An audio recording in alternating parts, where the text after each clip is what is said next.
प्रभात बच्चों, मैं आपकी सामाजिक अध्ययन की अध्यापिका और आज हम सामाजिक अध्ययन का पाठ 5 शुरू करने जा रहे हैं। इसका शीर्षक है वैदिक युग तथा नए धर्म। करते अध्याय 5 वैदिक युग तथा नए धर्म। पाठ का परिचय देखिए बच्चों, इन बिंदुओं पर हम अच्छे से समझेंगे। सबसे पहले प्रारंभिक वैदिक युग। ठीक, ऋग्वैदिक काल में सामाजिक जीवन, राजनीतिक जीवन, खेल और मनोरंजन, जैन धर्म, बौद्ध धर्म, संघ तथा मठ। तो इन बिंदुओं पर हम अच्छे से देखेंगे। चलिए शुरू करते हैं पाठ को। आर्य सभ्यता का काल। आर्य सभ्यता का काल भारतीय इतिहास में वैदिक युग कहलाता है। तो आर्य समाज के लोग, उनकी जो सभ्यता है, जो भारतीय इतिहास में किस नाम से जाते हैं, उनका काल, जो उनका समय, जो किस नाम से जाना जाता है, वैदिक युग के नाम से। वैदिक काल को कई काल में बांटा गया है। विद्वानों के अनुसार ऋग वैदिक काल को उत्तर वैदिक काल तथा पूर्व वैदिक काल, उत्तर वैदिक काल, महाकाव्य काल एवं सूत्र काल को वैदिक युग कहा गया है। इन दोनों के बारे में हम वैदिक साहित्य में वैदिक युग और आर्य के संबंध की जानकारी मिलती है। वैदिक साहित्य है, समय आर्यों के बारे में जानकारी मिलती है। वैदिक साहित्य में वेद, ब्राह्मण, आरण्यक, उपनिषद आदि सम्मिलित है। वैदिक साहित्य के अंतर्गत ये सभी आते हैं, वेद हुआ, ब्राह्मण, आरण्य। ठीक है, वेद विश्व के प्राचीनतम साहित्य में माने जाते हैं, यानी विश्व का सबसे प्राचीन साहित्य कौन सा है? वेद। वेद पूरे संसार का सबसे प्राचीन साहित्य है। वेदों की संख्या 4 है, ऋग्वेद, सामवेद, यजुर्वेद, अथर्ववेद। वेदों की रचना मौखिक रूप से हुई है, मतलब मौखिक रूप से, पीढ़ी दर पीढ़ी मौखिक रूप से ये आगे बढ़ी है। इन्हें श्रुति भी कहा गया है, क्योंकि मौखिक रूप से हुई है तो सुनकर इसको समझा गया। ठीक है, ऐसा माना जाता है श्रुतियां स्वयं भगवान ने प्राचीन ऋषियों को प्रकट की थी। जो पुराने समय में महान विद्वान ऋषि जो रहे ना, उनको खुद भगवान ने उनको ये श्रुतियां मौखिक रूप से सुनाई और उन्होंने सुनकर समझी। सबसे पुराना वेद ऋग्वेद है। सबसे प्राचीनतम वेद जो है ऋग्वेद है। इसकी रचना लगभग 35,000 वर्ष पहले हुई। ऋग्वेद में 1,000 से ज्यादा प्रार्थनाएं हैं, जिन्हें सूक्त कहा जाता है। ये विभिन्न देवी देवताओं की स्तुति में लिखे गए, मतलब उनकी प्रशंसा में, उनकी स्तुति में क्या लिखे गए? ऋग्वेद के सूक्त लिखे गए। ठीक है, ये क्या है? इनमें प्रार्थना है देवी देवताओं के प्रति। ठीक, जो कि 3, अब देखिए ये जो सूक्त हैं, इनमें 3 देवता प्रमुख हैं, जैसे अग्नि, इंद्र और सोम। देवता, अग्नि आग का देवता है, इंद्र युद्ध के देवता है और सोम एक पौधा है जिससे एक खास पेय बनाया जाता है। तो ये इनको पूछते थे, अग्नि, इंद्र और सोम। ठीक है, तथ्य ज्ञान देखिए। ऋग्वेद में प्रकृति की प्रशंसा में 1028 श्लोक सम्मिलित है। प्रकृति की प्रशंसा में, हमारी जो प्रकृति उसी की प्रशंसा में 1028 श्लोक। सामवेद को संगीत की पुस्तक माना जाता है, संगीत से संबंधित उसमें चीजें बताई गई हैं। यजुर्वेद मंत्रोच्चारण सहित भजनों तथा बलियों की क्रिया पद्धति का वर्णन मिलता है, यानी कि ऐसे मंत्र लिखे गए हैं जो भजन में गाए जाते हैं, और बलि के समय बलि के क्रियाकलाप जो होते हैं तब जो मंत्र होते हैं वो यजुर्वेद में है। अथर्ववेद जादू की पुस्तक है, जिसमें रोग तथा संकट को दूर करने संबंधित भजन, यानी कि जादू तोड़ने से संबंधित जो मंत्र हैं वो आपके अथर्ववेद है। ऐसे चारों वेदों की विशेषता हमने देखी, आपको ध्यान रखना। वैदिक प्रार्थनाओं की रचना ऋषियों ने की थी। ठीक है, आचार्य विद्यार्थियों को इन्हें अक्षरों, शब्दों और वाक्यों में बांटकर सस्वर पाठ द्वारा कंठस्थ कराने का कार्य आचार्य करते थे। देखो, भगवान ने तो इन ऋषियों को क्या मौखिक रूप से सुनाई थी, इन्होंने श्रुति किया और फिर उसको शब्दों में लिखा, बांटकर, शब्दों में, वाक्यों में बांटकर लिखा, और इस तरह से वो इनको जो इसका अध्ययन करते थे उन लोगों को क्या कराते थे? कंठस्थ कराते थे। अधिकांश सूक्तों के रचयिता, सीखने सिखाने वाले, ज्यादातर जो रचयिता लिखते थे और सीखने सिखाने वाले थे वो पुरुष थे। कुछ प्रार्थनाओं की रचना महिलाओं ने भी की थी। ऋग्वेद की भाषा प्राक संस्कृत या वैदिक संस्कृत कहलाती थी। भाषा क्या थी? वैदिक संस्कृत और प्राक संस्कृत, मतलब या तो प्राक संस्कृत कह लो या वैदिक संस्कृत कह लो, एक ही बात। उपनिषद, अब आ जाइए उपनिषद। उपनिषद शब्द का अर्थ है गुरु के चरणों में बैठना। 1008 ज्ञात उपनिषदों में हिंदू ऋषियों एवं गुरुओं के विचार वर्णित है, जिसमें कि जो हिंदू ऋषि रहे, महान ऋषि और गुरु, उनके अपने विचार जीवन को लेकर जो विचार है इसमें इन उपनिषदों में वर्णित है। उपनिषदों को अक्सर वेदांत, वेदों का अंत केवल इसलिए नहीं कहा गया है क्योंकि वैदिक काल के अंत में आए हैं, नहीं, एवं वैदिक दिशा निर्देश के अंत में पढ़ाए गए, ये भी नहीं, बल्कि इसलिए कहा गया है, मतलब इनको वेदांत, उपनिषदों को वेदांत यानी वेदों का अंत इसलिए कहा गया है क्योंकि अंतिम दार्शनिकों ने इनमें वेदों के अंतिम उद्देश्यों को खोजा है। वेदों का जो अंतिम उद्देश्य जो था वो वेदांत यानी उपनिषदों में है, इसलिए इनको वेदांत कहा गया। उपनिषदों में क्या है, वेदों का अंतिम उद्देश्य खोजा गया, इस कारण इसे वेदांत यानी वेदों का अंत कहा गया है। ठीक है, उपनिषद वैदिक साहित्य का ही एक भाग है। उनमें से कुछ वेदों के ब्राह्मणों के खंडों का निर्माण करते हैं, जबकि अन्य वैदिक सिद्धांतों के स्वतंत्र व्याख्यानविद साहित्य हैं जो वेदों से अल्पतः संबंधित है, थोड़े से संबंधित है। मतलब वेद के क्या है, आपके उपनिषद क्या है, वेदों से थोड़े बहुत संबंध है, मतलब ना कुछ इनका थोड़ा बहुत संबंध है। ठीक है, क्या करते हैं वैदिक सिद्धांतों, ये उपनिषद क्या करते हैं, वैदिक सिद्धांतों का व्याख्यान करते हैं। वैदिक सिद्धांतों को समझने के लिए उपनिषद पढ़ना पड़ता है। ठीक है, इनमें क्या है, इनकी व्याख्या है जो कहीं ना कहीं वेदों से संबंधित रखते हैं। अब आइए अरण्यक के रचनाकारों द्वारा धार्मिक संस्कारों के विरुद्ध बोए गए बीज उपनिषदों में पूर्ण रूप से पक गए हैं। वे धार्मिक संस्कारों की प्रबल निंदा करते हैं। उपनिषदों की विषय वस्तु की आत्म धार्मिक रीति रिवाजों के विरुद्ध है। कौन, अरण्यक। उपनिषदों की जो विषय वस्तु है जिसमें आत्मा, धार्मिक रीति रिवाज ज्यादातर है, इसमें बताए गए हैं ऋषियों द्वारा, अपने विचार स्पष्ट किए गए, लेकिन अरण्यक इनके क्या थे, विरुद्ध थे, धार्मिक संस्कारों के खिलाफ थे जो अरण्यक थे। ठीक है, अरण्यक में ये क्या है बच्चों, सब साहित्य है। ठीक है, सभी साहित्य है। उपनिषद ने इस ब्रह्मांड के निर्माण के अनेक सिद्धांतों की व्याख्या की गई है। उपनिषद के अनुसार ईश्वर ही ब्रह्मांड का कारण है, जिससे सभी प्राणी जन्म लेते हैं, जिसके द्वारा वे जीवन व्यतीत करते हैं एवं जिसके पास वे वापस लौट जाते हैं और उसमें समा जाते हैं। उपनिषद के अनुसार ईश्वर व आत्मा मूल रूप से एक समान है, जबकि उनमें देखने का अंतर अलग है। ठीक है, वहां ब्रह्मांड सबसे उच्च की पहचान है एवं आत्मा जो एक स्वयं है। तो कहाँ जा आपका ब्रह्मांड जो सबसे ऊंचाई की पहचान है और कहाँ आत्मा क्या है, स्वयं है। तो लेकिन ये दोनों एक ही हैं, पर इनको देखने का नजरिया अलग है, ऐसा उपनिषद कहते हैं। ठीक है, ध्यान लगाने की प्रक्रिया, स्वयं पर नियंत्रण, सत्यपूर्ण जीवन, त्याग की भावना एवं आत्म त्याग इत्यादि जीवन के उच्चतम, मतलब ये बताते हैं कि हमारे जीवन का उद्देश्य, उच्चतम उद्देश्य क्या है, अपने ऊपर ध्यान लगाना, ईश्वर की कही गई, जो ईश्वर के द्वारा दिए गए मार्ग पर, स्वयं पर नियंत्रण करना, सत्यपूर्ण जीवन यानी सच्चाई का साथ देना, त्याग की भावना हो, आत्म त्याग की भावना, ये सभी जीवन के उच्च उद्देश्य हैं। जीवन का उद्देश्य संसार का परित्याग एवं मोक्ष प्राप्त हेतु उस एक शक्तिशाली ईश्वर को जानना। अगर ईश्वर को जानना है तो जीवन के इन उच्च उद्देश्यों को पूर्ण करना होगा। ठीक है, अब आइए जीवन की 4 अवस्थाएं हैं। देखिए उद्देश्य जो है उनकी अवस्थाएं हैं। उपनिषदों के काल में उस जाति के व्यक्ति का जीवन आश्रम कहलाने वाली 4 अवस्थाओं में विभाजित था। कि उच्च जाति के व्यक्ति का जीवन जो था इन 4 अवस्थाओं से उसको गुजरना पड़ता था।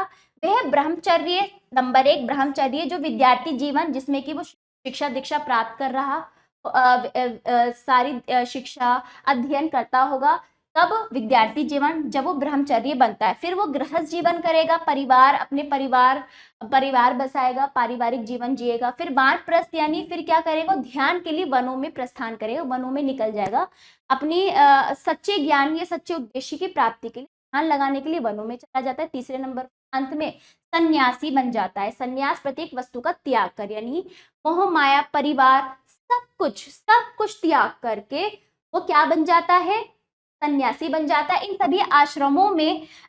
सभी आश्रमों से होकर जीवन व्यतीत करना किसी के लिए भी जीवन व्यतीत करने का सबसे उचित तरीका माना जाता है। इन सभी आश्रमों से होकर जीवन व्यतीत करना, जो व्यक्ति इन सभी आश्रमों से होकर गुजरता है वो सबसे उचित जीवन जी रहा होता है। ऐसा माना जाता है कि इन सभी आश्रमों से जब वो गुजर जाता है तो सबसे उचित जीवन उसी का होता है, ठीक है। परंतु इसका अनुसरण दृढ़ता से नहीं किया जा सकता, है ना।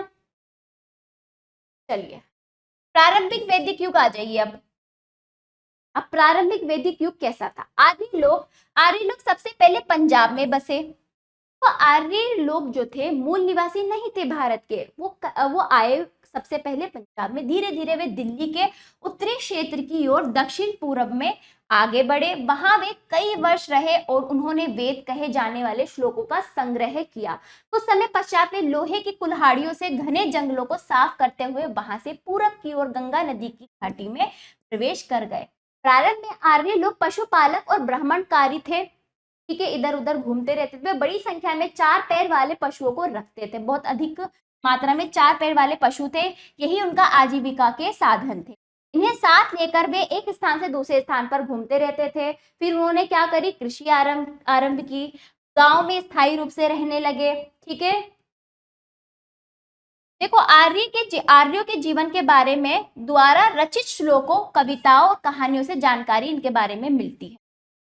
जहाँ ये साहित्य है ना, वैदिक साहित्य अगर आप पढ़ेंगे तो इनके जीवन के बारे में आपको जानकारी मिलेगी, ठीक है। इन श्लोकों का उच्चारण और श्रवण किया जाता था, इन्हें पढ़ा नहीं जाता था। इनकी रचना के सदियों बाद इन्हें लिखा गया। मतलब ये जो श्लोक थे इनकी रचना तो हो गई थी मौखिक रूप से, लेकिन लिखा गया काफी समय बाद, ठीक है। इनके छापने का कार्य भी मुश्किल से 200 साल पहले ही हुआ।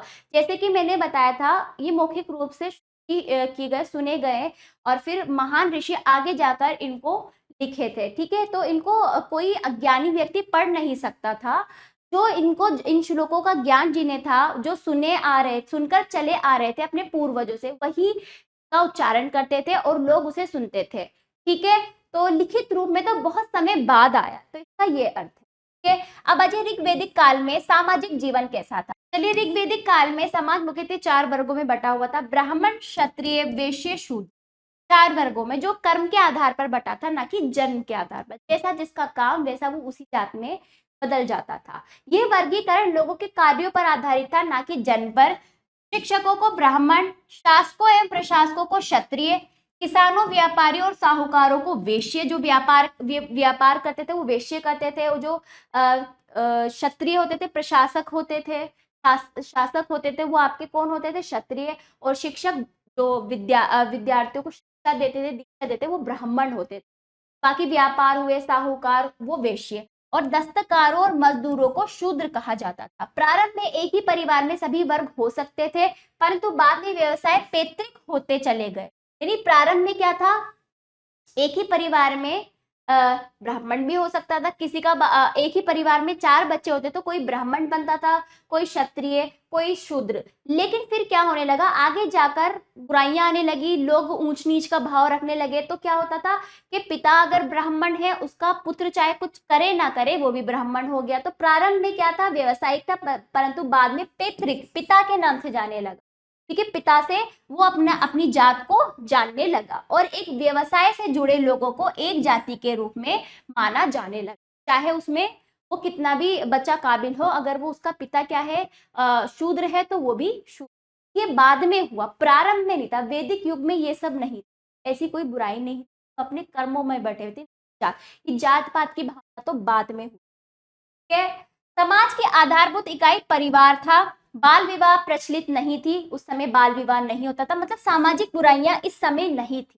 सामाजिक बुराइयां, अंधविश्वास आगे आकर मतलब आगे जाकर ये सब चीजें, बुराइयां देखने को मिली। वैदिक काल में ये बुराइयां नहीं थी, ठीक है। युवक एवं युवतियां अपनी पसंद से विवाह कर सकते थे। सभी धार्मिक सामाजिक अवसरों पर पत्नी पति के साथ सहभागिनी होती थी। पिता की संपत्ति में सभी संतानों, चाहे स्त्री हो, चाहे लड़की हो, चाहे लड़का हो, सभी को समान अधिकार, ठीक है। मुख्यतः चारे वाली भूमि, जंगलों तथा जलाशयों जैसे तालाबों, नदियों पर समाज का अधिकार होता था। गांव के सभी लोग उनका उपयोग कर सकते थे। परिवार का जो सबसे बड़ा पुरुष सदस्य का घर का मुखिया होता था और उसे गृहपति कहा जाता था। वे अपने परिवार के सभी सदस्यों पर पूर्ण नियंत्रण रखता था। सती प्रथा और पर्दा प्रथा नहीं थी। पर्दा करने वाली प्रथा, सती प्रथा क्या है, जो जब यदि पति मर जाता तो उसकी पत्नी को भी उसके साथ जला दिया जाता था। तो ये बुराइयां इस समय नहीं थी। विधवा पुनर्विवाह, यदि कोई विधवा हो गई, पति मर गया, तो उस विधवा का दोबारा विवाह हो सकता है। तो इस तरह से विधवा पुनर्विवाह को पूर्ण कब से अनुमति प्राप्त थी। वैदिक युग में किसी भी प्रकार की बुराइयां नहीं थी, बहुत अच्छा थी, बहुत सामाजिक व्यवस्था बहुत अच्छी थी। अब आ जाइए 4 आश्रम। आर्यों ने मानव जीवन की प्रत्याशित आयु 100 वर्ष मानकर उसे 4 आश्रमों में विभाजित किया था। ब्रह्मचर्य आश्रम, गृहस्थ आश्रम, वानप्रस्थ आश्रम और संन्यास। जीवन के 25 वर्ष के पहले चरण को ब्रह्मचर्य आश्रम कहा जाता है, यानी कि 25 वर्ष तक वो ब्रह्मचर्य में, ठीक है। इस आश्रम में छात्र को गुरुकुल जाकर वहां के विद्वान पंडितों से जीवन तथा धर्म की विविध कलाओं का ज्ञान प्राप्त करना होता था। दूसरी अवस्था गृहस्थावस्था, गृहस्थाश्रम, उसे परिवार बनाने के वो अपने परिवार में रहने लगा, शादी विवाह करता, गृहस्थाश्रम अपनाकर। यह अवस्था व्यक्ति के विवाह करने और एक परिवार बनाने में आरंभ होती थी। इस आश्रम में व्यक्ति को कठोर परिश्रम, धनार्जन मतलब परिश्रम करना पड़ता था अपने परिवार के लिए, धन कमाना पड़ता था, माता पिता व सबका क्योंकि माता पिता आश्रित सबका भरण पोषण उसे करना होता था, ठीक है। फिर सेवानिवृत्ति की अवस्था वानप्रस्थ आश्रम। वानप्रस्थ अवस्था या आश्रम 50 वर्ष से आरंभ होती है। जब वो 50 वर्ष का हो जाता है उसे वानप्रस्थ आश्रम जाना पड़ता है। इसके बाद की अवस्था संन्यास या जन सेवा, लोगों की सेवा में वो जुट जाता था वानप्रस्थ के बाद। कि जब वो अच्छे जंगल में जाकर, वन में जाकर वो तपस्या तप करता था, तो उसे अच्छी चीजें, वो उसके अंदर काफी गुण आ जाते थे। फिर वो लोगों को बताता था, सिखाता था, जन सेवा के कार्य करता था, उपदेश देता था। पूर्ण त्याग की अवस्था के बाद सब कुछ त्याग कर लोगों की सेवा में वो लग जाता है। इस आश्रम को संन्यास आश्रम कहा जाता है। अब आ जाइए भोजन किस प्रकार का। ऋग्वेदिक आर्यों का भोजन सादा और पौष्टिक होता था। गेहूं और जौ की रोटियां के अलावा दूध, घी, मक्खन, दही, पनीर जैसे दुग्ध पदार्थों का सेवन वो करता था।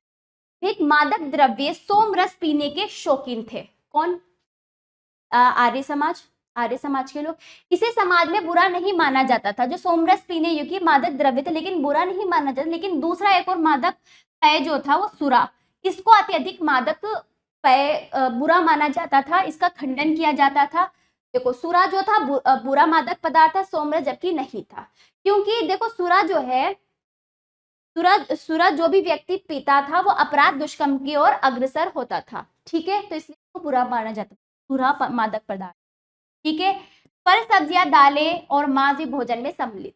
अब अजय आर्थिक जीवन कैसा था। वैदिक काल के लोगों का आर्थिक जीवन कृषि, कला, हस्तशिल्प, हाथ से बनी चीजें और व्यापार पर केंद्रित था। बैलों का उपयोग खेती करने, गाड़ियां खींचने के लिए किया जा सकता था। गाय का सबसे अधिक प्रयोग पवित्र, मतलब गाय को, पशुओं में गाय को सबसे अधिक महत्वपूर्ण और पवित्र स्थान दिया गया है। कृषि जो थी वैदिक काल के लोगों की मुख्य व्यवसाय थी, कृषि सबसे ज्यादा करते थे। कृषि में कुछ सुधार भी किए, सिंचाई व्यवस्था विकसित कर ली, ठीक है। सिंचाई के लिए कुओं, झीलों, नहरों का मतलब विकास हुआ। अधिकतर वो वर्षा के जल से खेती पर निर्भर थे, ठीक है। अधिक उत्पादन करने के लिए वे गोबर की खाद का भी प्रयोग अच्छे से करने लगे। आगे चल के व्यापारी भी बन गए। प्रारंभ में वस्तु में एक वस्तु के बदले दूसरी वस्तु देना प्रणाली अपनाई गई। मतलब पहले क्या हुआ, व्यापार किस तरह से, एक वस्तु के बदले दूसरी, यानी कि मैं अगर तुझे गेहूं दूं, मैंने गेहूं की खेती की, तूने चावल की खेती की, तो हमने आपस में उसका वस्तु विनिमय कर लिया। गेहूं के बदले चावल, पैसों का भी कोई मुद्रा का प्रयोग नहीं किया जा रहा था। गाय को मूल्य का मानक माना जाता, बहुत अच्छा माना जाता था, पवित्र माना जाता। आर्य लोग लोहे का औजार, मतलब लोहे की खोज हो गई थी लगभग। आर्य लोग लोहे के औजार जैसे कुल्हाड़ी, हंसुली, बुआई करने यंत्र और हल की नोक आदि बनाने लगे। बाद में लोहार कर्म, चर्म उद्योग, बढ़ईगिरी आदि अनेक शिल्प विकसित हुए। तो बाद में जब लोहार कर्म के बाद चर्म उद्योग बना, बढ़ईगिरी का कार्य, शिल्प, ये सब विकसित हो गए। लोहे का प्रयोग तलवारें, ढाल, बाढ़ की नोक आदि में किया जाने लगा। तो देखा आर्थिक जीवन इस प्रकार था। व्यवसायिक व्यापार किस प्रकार का कर रहे थे, कैसे कैसे उनके कर्म एक के बाद एक उन्होंने कर्म काम करना शुरू किया। नए नए नए नए प्रकार के कार्य उन्होंने शुरू करे जो कि उनके लिए क्या था, उनके आर्थिक जीवन के लिए अच्छा था। ठीक है, अब आज नगरों की उत्पत्ति। आर्यों ने स्थायी जीवन सबसे पहले गांव में आरंभ किया, फिर धीरे धीरे व्यापार और वाणिज्य बढ़ने के साथ साथ जब उनकी आर्थिक स्थिति अच्छी होती गई तो फिर क्या छोटे छोटे नगरों में वही गांव छोटे छोटे नगरों में परिवर्तित। उत्तर वैदिक काल में कौशाम्बी, विदेह, काशी, कोसाल, हस्तिनापुर और इंद्रप्रस्थ जैसे कुछ प्रसिद्ध नगर विकसित।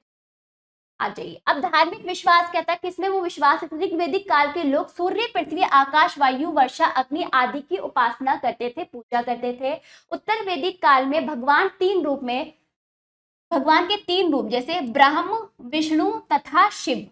ब्रह्म सृष्टि के रचयिता और विष्णु सृष्टि के रक्षक, शिव सृष्टि के विनाशक। ठीक है, तो इस तरह से भगवान को तीन रूप में मानते थे, इस रूप में सृष्टि के रचयिता, सृष्टि के रक्षक और सृष्टि के विनाशक के रूप में पूजे जाने लगे। इस काल में आत्मा के पुनर्जन्म की धारणा में भी विश्वास हो गया कि आत्मा का दोबारा जन्म होता है, पुनर्जन्म होता है। बड़े बड़े यज्ञों का आयोजन करते थे कौन? आर्य लोग। अब आ जाइए विज्ञान। विज्ञान किस तरह से विज्ञान का विकास? वेद, ब्राह्मण और उपनिषद से उस समय के विज्ञान के विषय में जानकारी मिलती है। कहाँ से? वेद, ब्राह्मण और उपनिषद।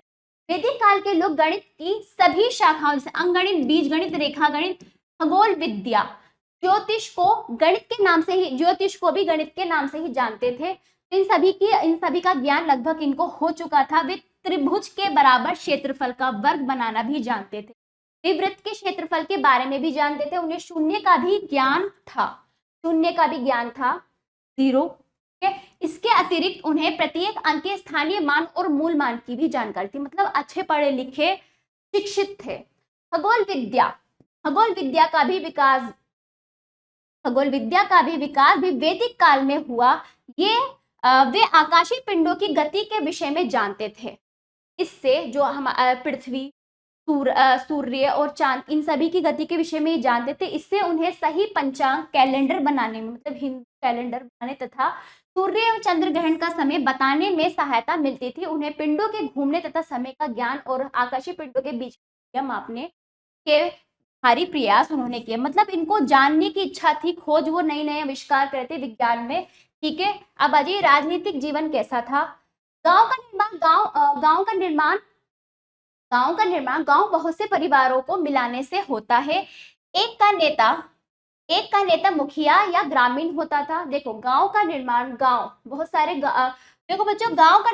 सारे परिवारों को मिलाने से बनता था। उसका नेता क्या होता था? मुखिया या ग्रामीणी होता था। बहुत से गांवों को मिलाकर विश्व बनता था। विश्व का मुखिया, अब देखिए एक गांव का जो मुखिया होता था ग्रामीणी कहलाता। अब बहुत सारे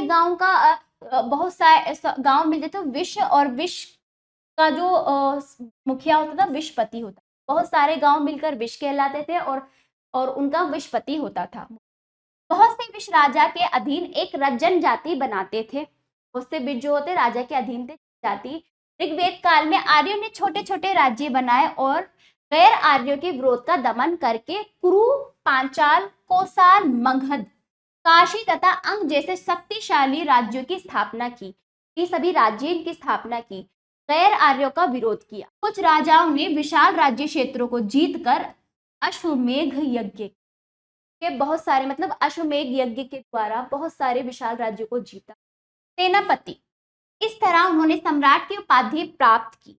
प्रशासन में राजा की सहायता के लिए पुरोहित कौन? मुख्य पुजारी, सेनानी सेनापति होता था, सेना का जो मुख्य होता था, और ग्रामीणी तथा विश्वपति आदि रहते थे। तो प्रशासन में राजा की सहायता के लिए ये सभी लोग उसके साथ रहते थे, परंतु राजा निरंकुश शासक नहीं होता था। उसकी शक्तियां समाजों और समितियों द्वारा नियंत्रित रहती थी। ऐसा नहीं कि राजा ने अपनी मनमानी कर ली, अपना शासन कर रहा जैसा वो चाहता है, नहीं।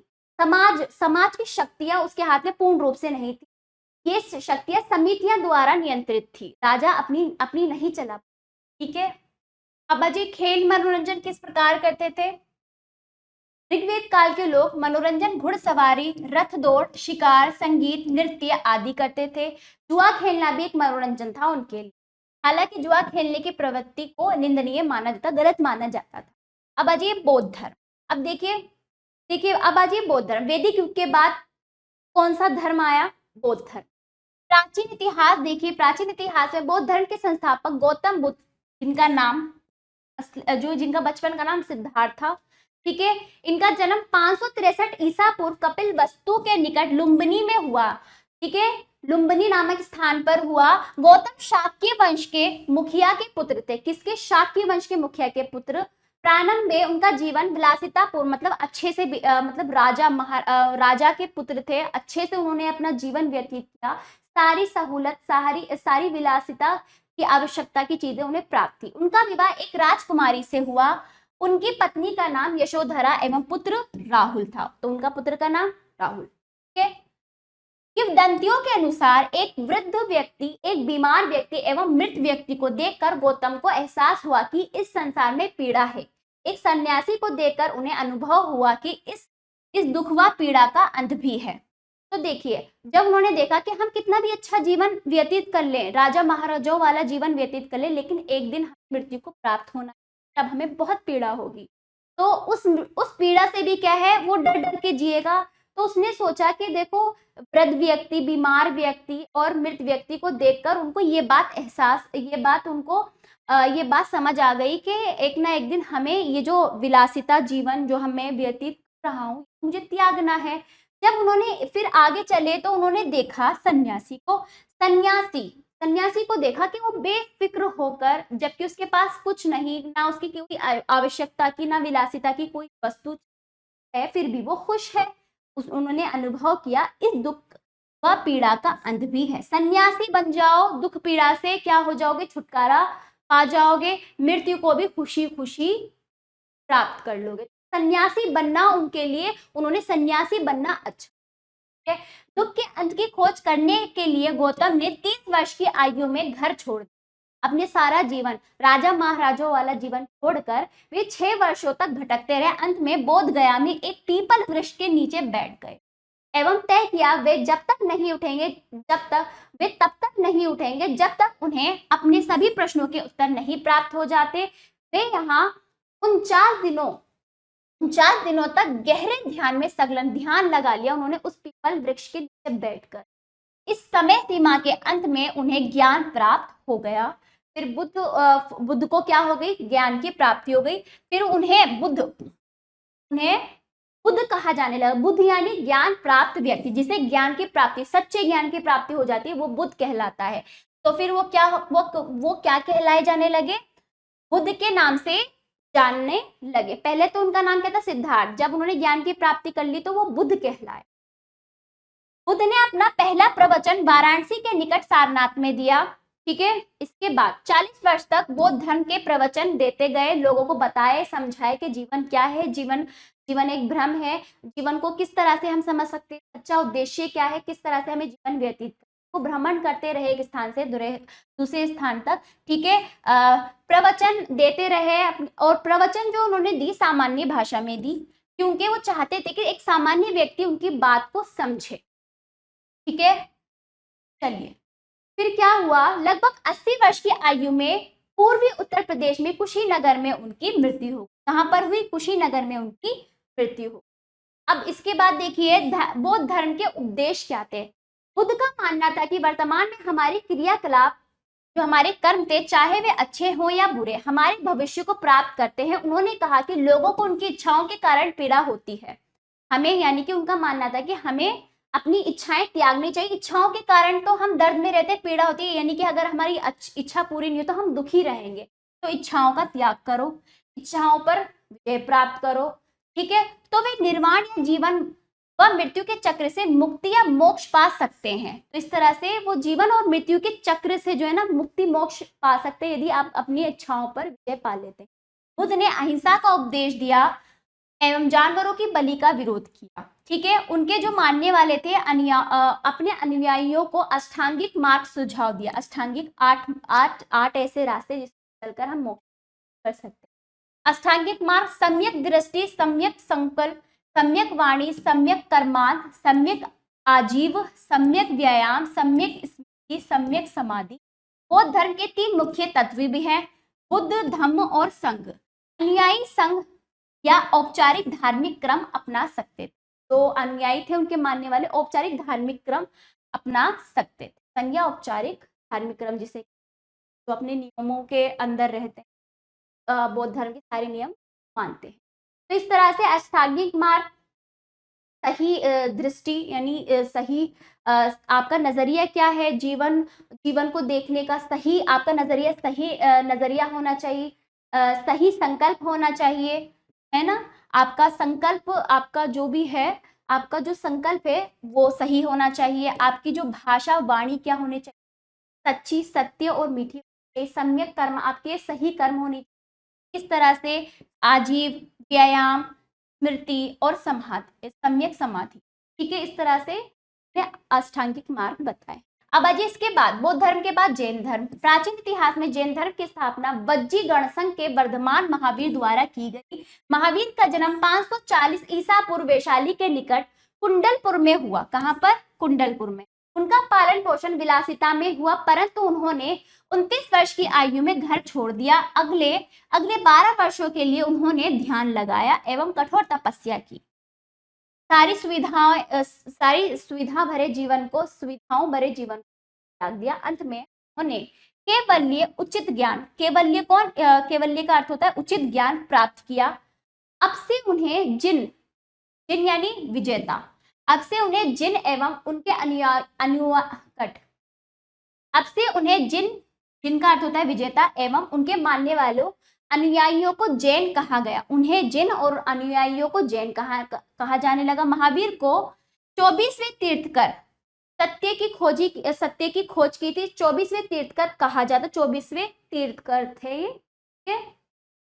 उन्होंने अन्य 23 तीर्थकरों की भी पहचान की जिन्होंने उनसे पूर्व जीवन व्यतीत किया। महावीर को 72 वर्ष की आयु में राजगीर के निकट पावापुरी में निर्वाण यानी उनकी मृत्यु कहाँ पर हुई? राजगीर के निकट पावापुरी में उनकी मृत्यु हो गई, ठीक है, 72 वर्ष की आयु में। अब आज मुख्य उद्देश्य क्या थे इनके? महावीर के उद्देश्य साधारण थे। उनका विश्वास था कि जीवन में एक व्यक्ति की स्थिति पिछले जीवन के उसके कर्मों पर निर्भर करती है। उनका विश्वास था कि कोई भी व्यक्ति या नीची जाति में जन्मा व्यक्ति भी मोक्ष प्राप्त कर सकता है। उन्होंने अहिंसा का संदेश दिया। इन्होंने भी अहिंसा का यानी कि तुम किसी से झगड़ा मत करो, किसी को मारो मत एवं अपने अनुयायियों को किसी भी जीवित प्राणी को हानि ना पहुंचाने का उपदेश दिया, ठीक है। उन्होंने उनके मानने वाले एक स्वच्छ और शुद्ध जीवन व्यतीत करने का, जो उनके मानने वाले थे उनको कहा कि तुम स्वच्छ और शुद्ध जीवन व्यतीत करो, ऐसा उपदेश दिया। चोरी ना करो, झूठ मत बोलो, किसी को मत मारो, ऐसे उनके निर्देश रहे, ठीक है। तो इस तरह से उन्होंने अपने अनुयायियों को तपस्वी जीवन व्यतीत करने के लिए प्रोत्साहित किया, ठीक है। जैनी लोग जिन्होंने सांसारिक जीवन का त्याग कर दिया, देखो जैनी लोग क्या करते हैं, अपने सांसारिक जीवन का मोहमाया ये सब चीजें मतलब विलासिता जीवन को त्याग देते। उन्हें वस्त्र पहनने की भी अनुमति नहीं थी, वस्त्र भी त्याग देते। बाद में कुछ जैनी लोगों ने सफेद पोशाक पहनना आरंभ कर दिया। बुद्ध की भांति महावीर ने भी ईश्वर पर चर्चा नहीं करी। उन्होंने सभी रीति रिवाजों को नकार दिया। महावीर के अनुयायी विशाल संख्या में थे क्योंकि उन्होंने प्राकृतिक भाषा, सामान्य लोगों द्वारा बोली जाने वाली भाषा, प्राकृतिक कौन सी? सामान्य लोगों द्वारा बोली जाने वाली भाषा का प्रयोग करके अपने उपदेश कहे, तो जो उनकी भाषा को समझ पाए, क्योंकि सामान्य भाषा बोली तो सभी उनके क्या हो गए, उनके धर्म को मानने लगे। उन्होंने उत्तर भारत में मगध, कौशल व विदेहा में उपदेश दिए। जैन धर्म राजस्थान, गुजरात, मालवा व दक्षिण भारत में भी लोकप्रिय हुआ, ठीक है। चलिए, संघ तथा मठ। बुद्ध व महावीर ने उन लोगों के लिए संघ का निर्माण किया जिन्होंने सांसारिक जीवन को त्याग दिया एवं ज्ञान प्राप्ति के लिए साधु बन गए। बौद्ध धर्म में सन्यासी भिक्षु कहलाए क्योंकि वे भिक्षा पर अपना जीवन यापन करते थे।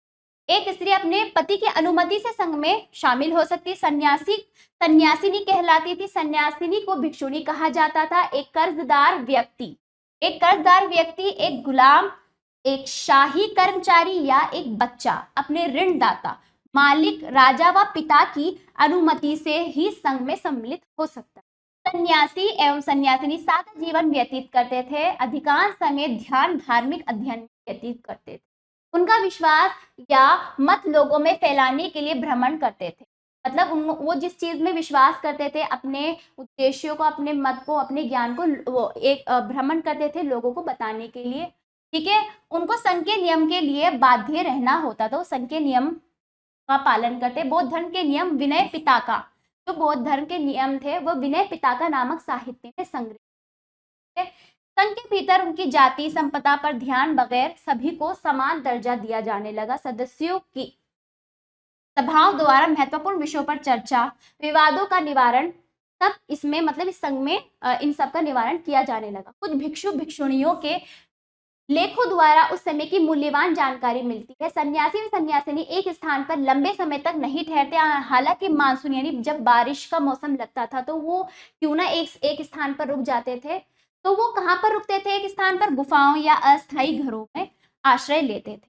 तो इस दौरान उनके लिए विहार या मठ कहला, जो जिस जगह वो रहते थे स्थायी रूप से, वो विहार मठ कहला।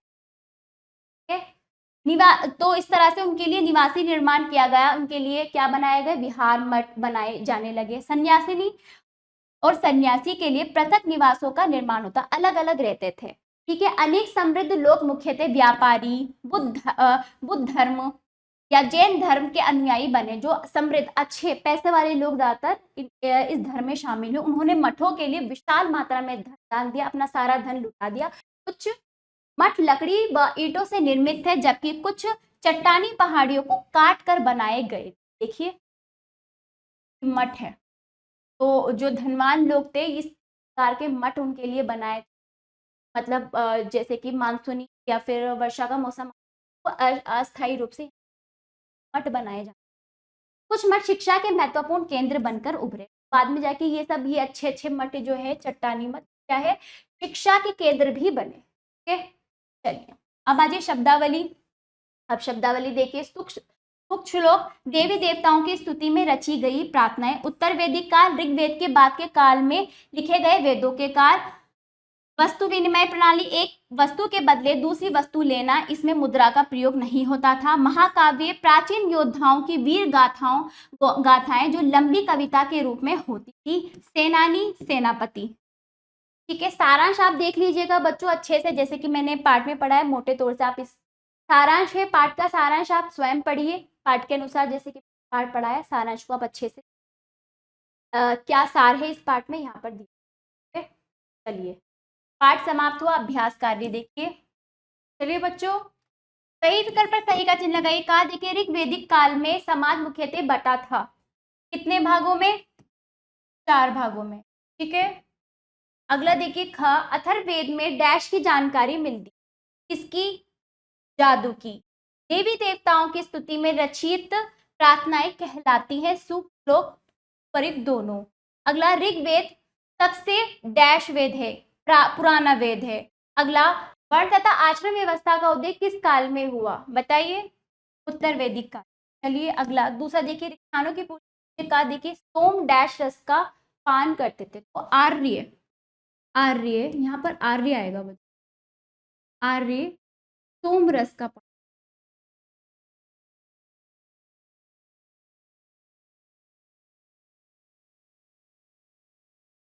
हाँ देखिए, सम्राट की उपाधि धारण करने के लिए राजा डैश यज्ञ करता था, अश्वमेघ यज्ञ।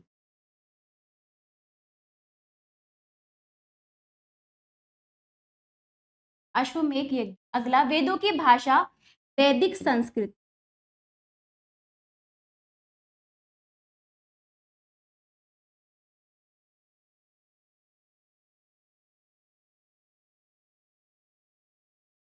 शिव को डैश का देवता कहा जाता था, विनाश का देवता।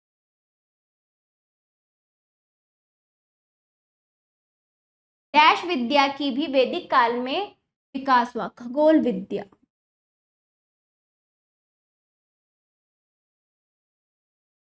ठीक है, अगला सही वाक्यों के सामने सही तथा गलत वाक्यों के सामने गलत का चिन्ह लगाइए। वैदिक युग में विधवा विवाह का अनुमति जोरों पर थी, सही। सिंधु घाटी की सभ्यता वैदिक कालीन सभ्यता से पूर्व की सभ्यता थी, गलत।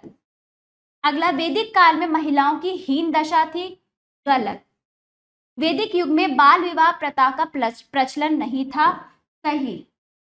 आर्य भारत के मूल निवासी थे, गलत। बाकी देखिए अभ्यास 4 और अभ्यास 5, इन प्रश्नों को पढ़ के पाठ के अनुसार इनका उत्तर लिखित रूप में आप स्वयं। पाठ समाप्त होता है। आशा करती होगा। अगले पाठ में।